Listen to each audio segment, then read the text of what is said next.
Hi everyone, welcome back to my mini vlog. আজ মঙ্গলবার আর সকালবেলায় কেমিস্ট্রি টিউশন থাকে 7:30 থেকে, তাই পড়তে চলে গেছিলাম। পড়ে আসার পর দেখলাম মা ব্রেকফাস্টে বানিয়েছে কড়াইশুঁটির কচুরির সাথে আলুর দম আর একটা ডিম সিদ্ধ।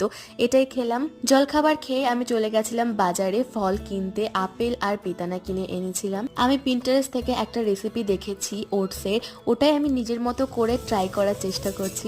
ওই ভিডিওটাতে ফ্রুটস অন্য ছিল, বাট আমি নিজের মতো কলা, আপেল আর বেদানা ফ্রুটস দিয়ে করেছি। এরপর চলে এলো আমার একটা পার্সেল। এই পার্সেলটার জন্য আমি অনেকদিন ধরে ওয়েট করছিলাম। এই বুকটা অর্ডার দিয়েছিলাম, too good to be true. এই বুকটার অথর হচ্ছে প্রাজক্তা কোলি, যাকে আমরা সবাই কম বেশি চিনি। এই বুকটা পড়ার জন্য আমি সত্যি খুব এক্সাইটেড। ওটসটা তো বানিয়ে আমি ফ্রিজে রেখে দিয়েছিলাম। 2-3 ঘন্টা পর লাঞ্চের সময় ওই 2:30টার দিক করে আমি বার করি। টেস্টটা খুব খুব খুব ভালো হয়েছিল, অনেকটা আইসক্রিম টাইপের লাগছিল। গরমের সময় তো আমি প্রায় এই রেসিপিটা ট্রাই করব।